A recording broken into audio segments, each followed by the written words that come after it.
Stop. अगर आपको लगता है मनी बिल और फाइनेंस बिल एक ही चीज़ है तो एग्ज़ाम में ऑलरेडी आप 2 नंबर लूज़ कर चुके हैं।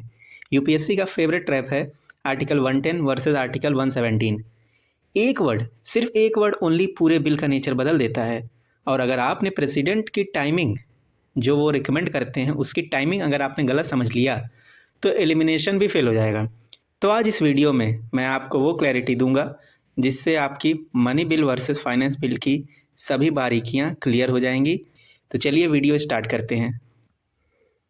सबसे पहले देखते हैं मनी बिल। जैसा कि आपको पता ही है आर्टिकल 110 ये बहुत ही इंपॉर्टेंट है। इसमें आपका डेफिनीशन मनी बिल का मेंशन्ड है, याद रखिएगा।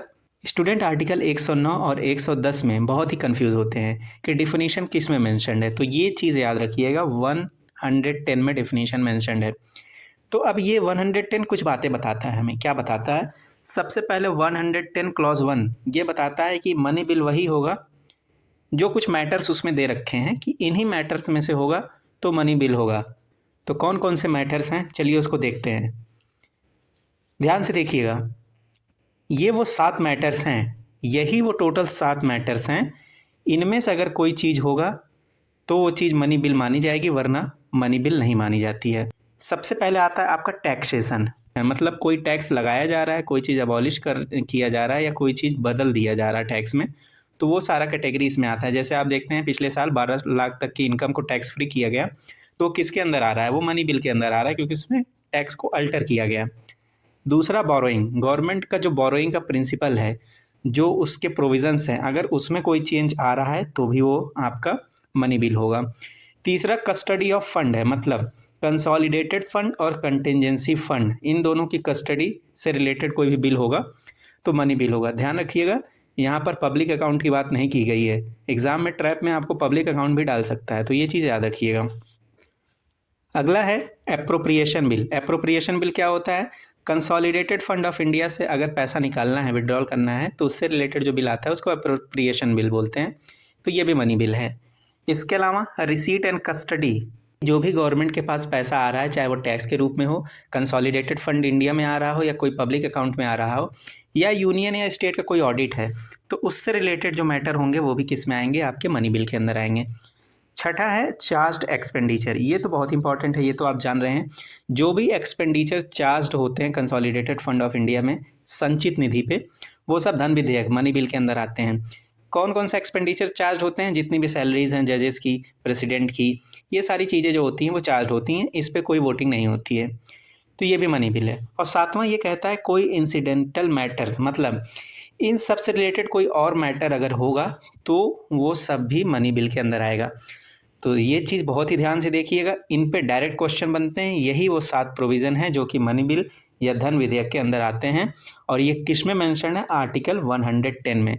नेक्स्ट देखते हैं आर्टिकल 110 क्लॉज 2।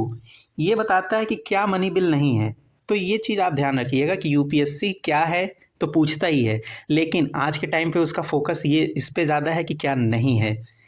तो क्या मनी बिल नहीं है? तो अगर कोई फाइन से रिलेटेड प्रोविज़न है, किसी चीज़ पर फाइन लगाया जा रहा है, कोई लाइसेंस से रिलेटेड फ़ीस लेनी है, या लोकल अथॉरिटी जैसे कोई म्यूनिसिपल टैक्स लग रहा है, सीवेज टैक्स लग रहा है, या वाटर टैक्स जो म्यूनिसिपैलिटी लगाती हैं, इन सब से रिलेटेड अगर कोई प्रोविज़न है, उसको रेगुलेट करने की बात की गई है, तो वो सारी चीज़ें मनी बिल के अंदर नहीं आएंगी।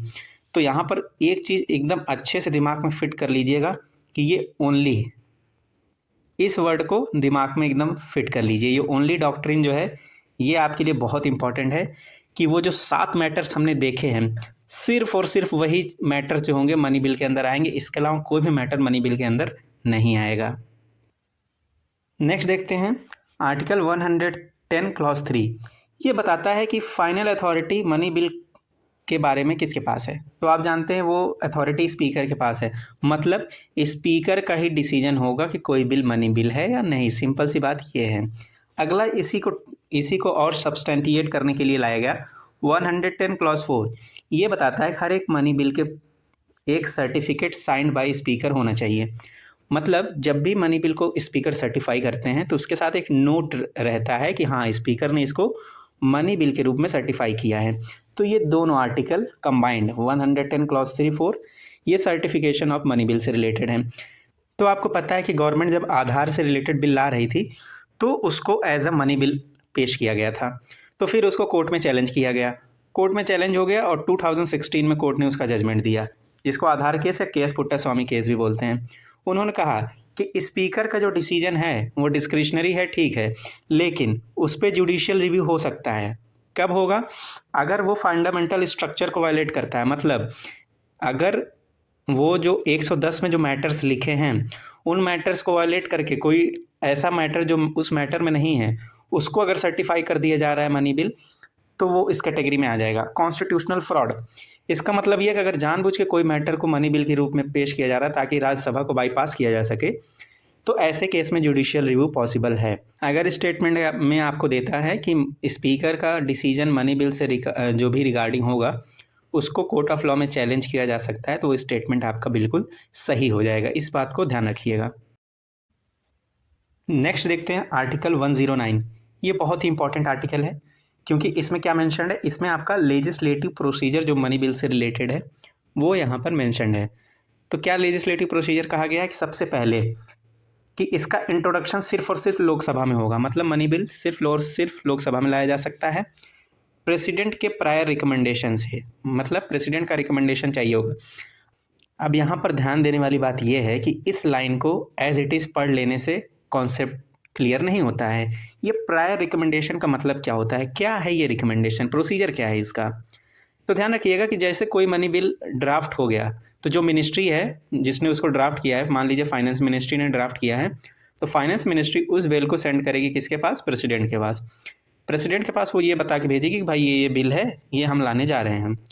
फिर प्रेसिडेंट उस पर क्या करेंगे, अपना सिग्नेचर करेंगे और उसके साथ एक नोट अटैच करके भेजेंगे कि यस, कि हमने इसको रिकमेंड कर दिया है, इस बिल को अब लोकसभा में प्रस्तुत किया जा सकता है।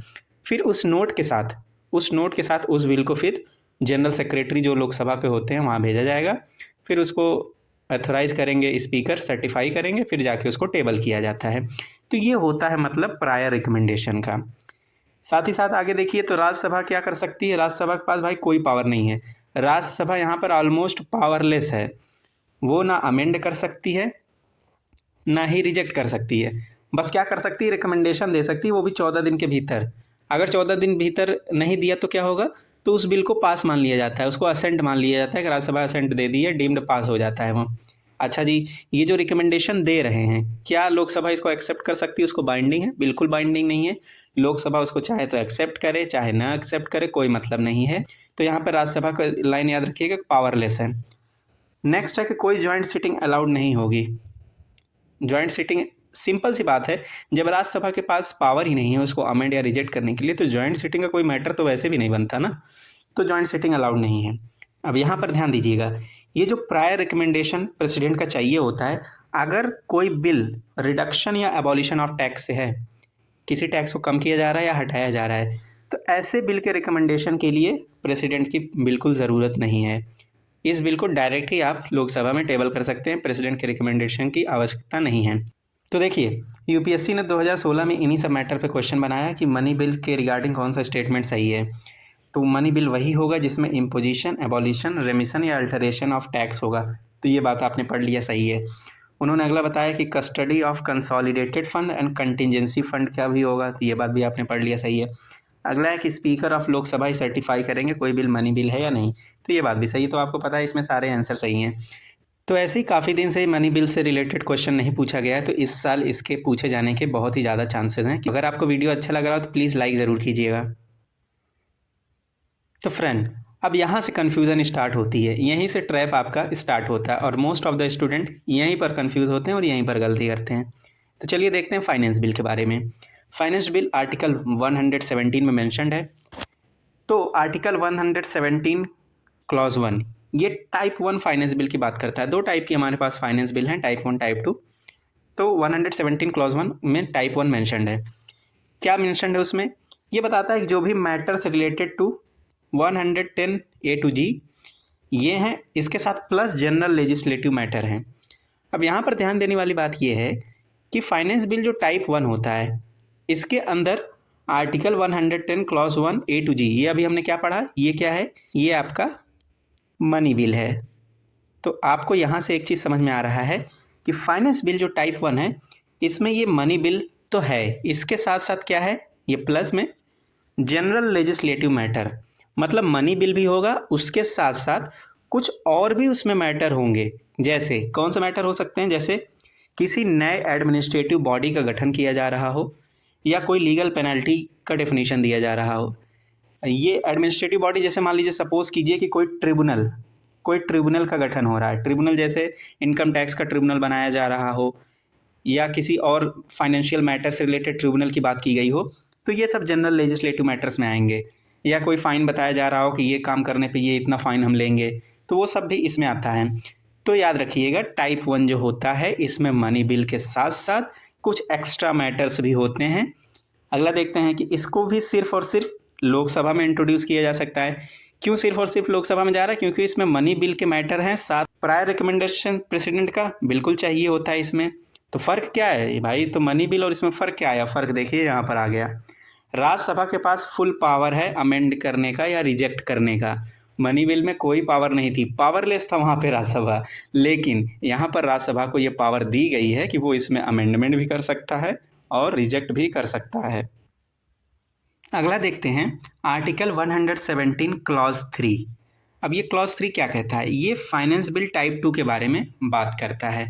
अब यहाँ पर ध्यान रखिएगा, ये मोस्ट इग्नोर टॉपिक है। फाइनेंस बिल टाइप 1 तक तो लोग पढ़ लेते हैं, टाइप 3 भूल जाते हैं क्योंकि उनको लगता है कि ये बहुत इंपॉर्टेंट नहीं है। और अगर आप मैराथन वीडियो देखने के आदी हैं तो बिल्कुल ही नहीं है, वो लोग तो बिल्कुल ही नहीं पढ़ाते हैं ये सब।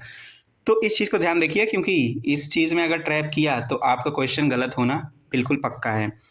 तो देखिए इसमें क्या होता है टाइप 2 में, इसमें एक्सपेंडिचर होता है कंसोलिडेटेड फंड ऑफ इंडिया से।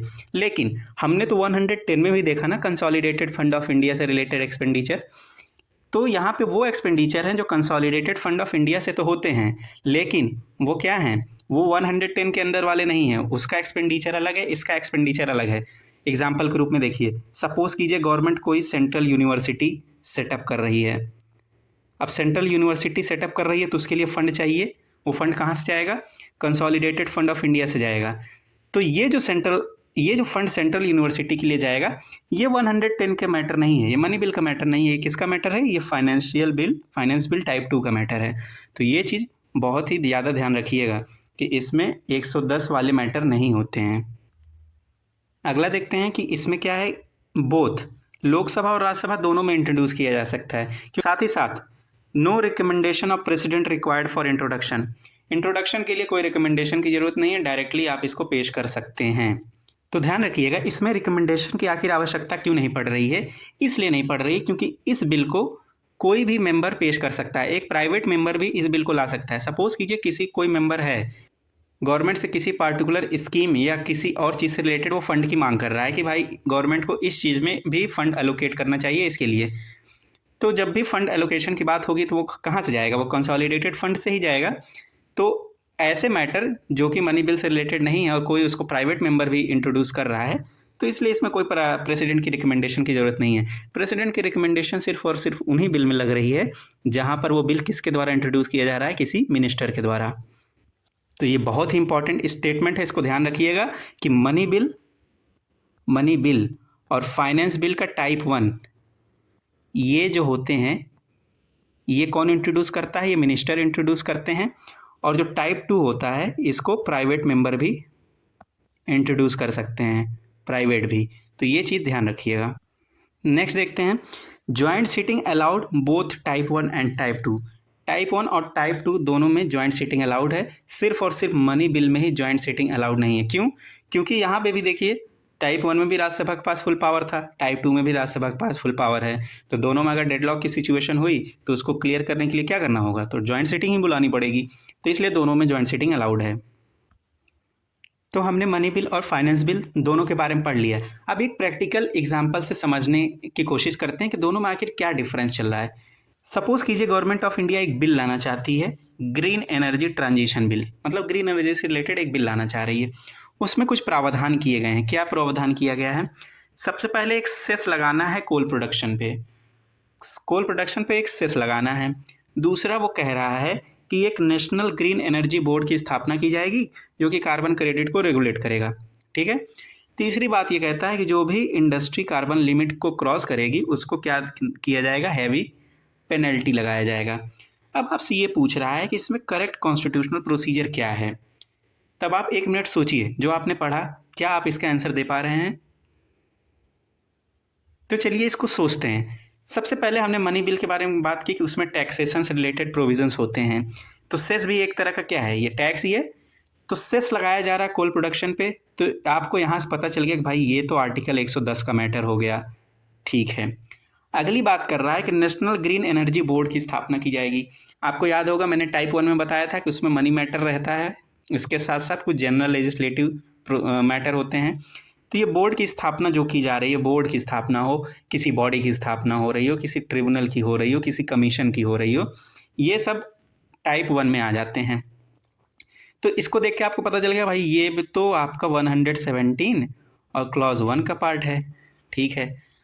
तीसरा बता रहा है हैवी पेनल्टी लगाना है।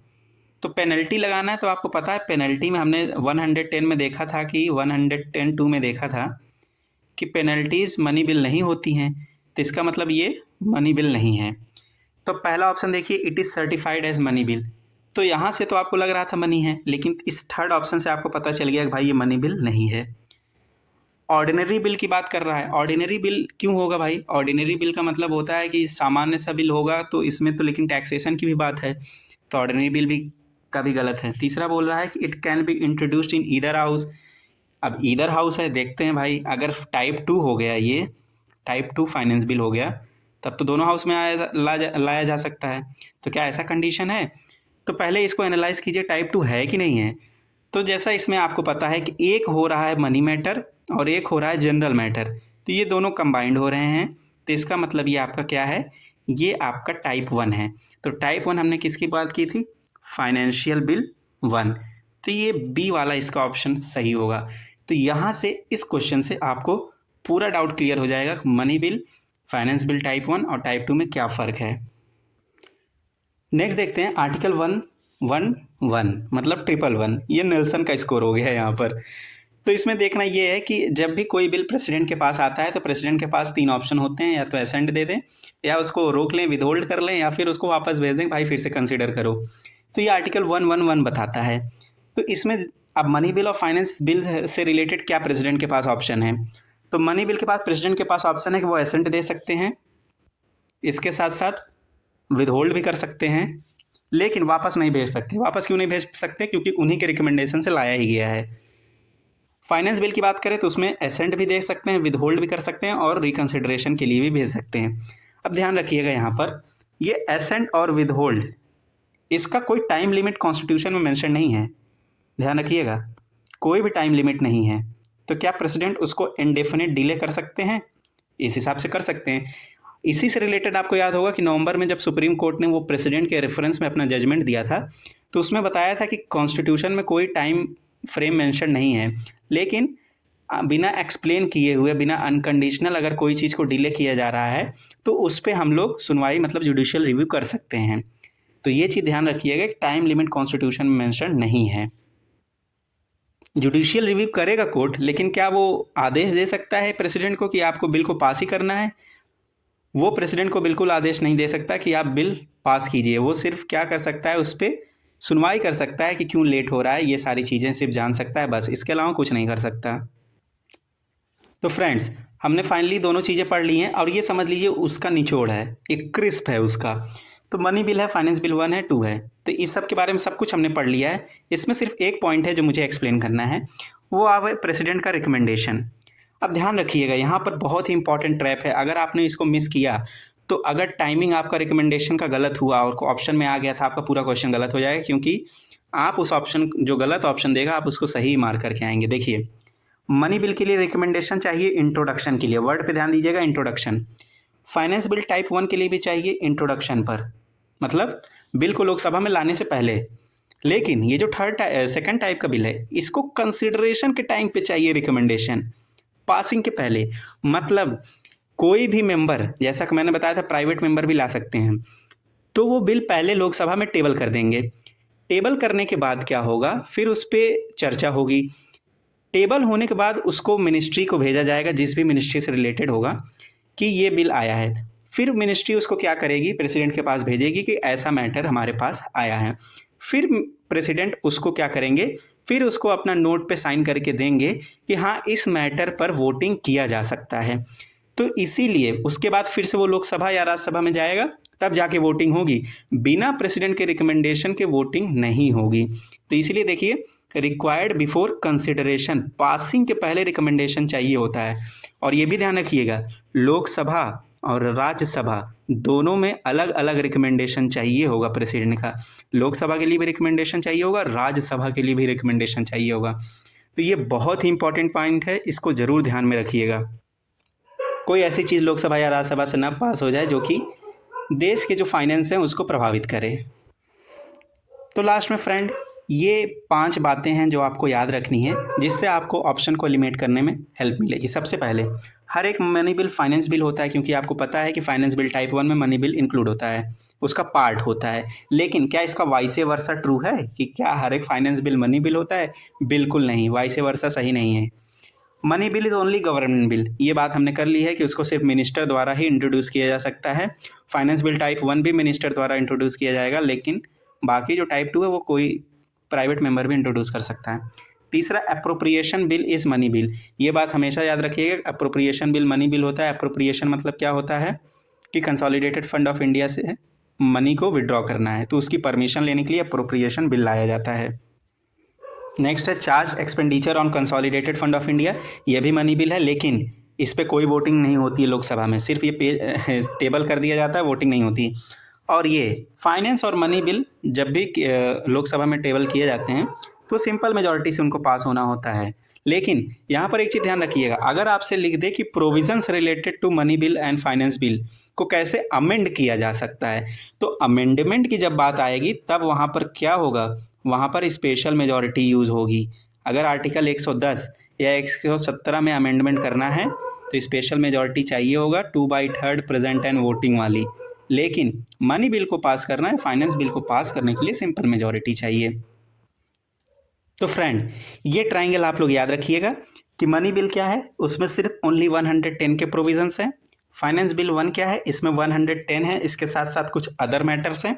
और फाइनेंस बिल 2 क्या है कि इसमें एक्सपेंडिचर जो कंसोलिडेटेड फंड ऑफ इंडिया से है ये है। अगर ये ट्राइंगल आपको याद रहेगा तो आप क्वेश्चन को ईजिली टैकल कर सकते हैं।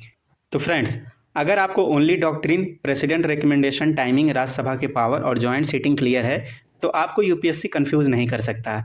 लेकिन सिर्फ कॉन्सेप्ट समझना हाफ बैटल है, रियल गेम तब शुरू होता है जब स्टेटमेंट ट्विस्ट होते हैं। तो नेक्स्ट वीडियो में हम लोग क्या करेंगे, इसी टॉपिक पर धुरंधर लेवल का एमसीक्यू सॉल्व करेंगे, जिससे आपका कॉन्सेप्ट पूरी तरीके से क्लियर हो जाएगा। तो उस वीडियो को देखना मत भूलिएगा। अगर आपको क्लैरिटी पसंद आई है और चैनल के कंटेंट पसंद आ रहे हैं तो वीडियो को लाइक कीजिए, चैनल को सब्सक्राइब कीजिए और शेयर ज़रूर कीजिए, और अपना सुझाव कमेंट बॉक्स में ज़रूर दीजिएगा। तब तक के लिए बहुत बहुत धन्यवाद।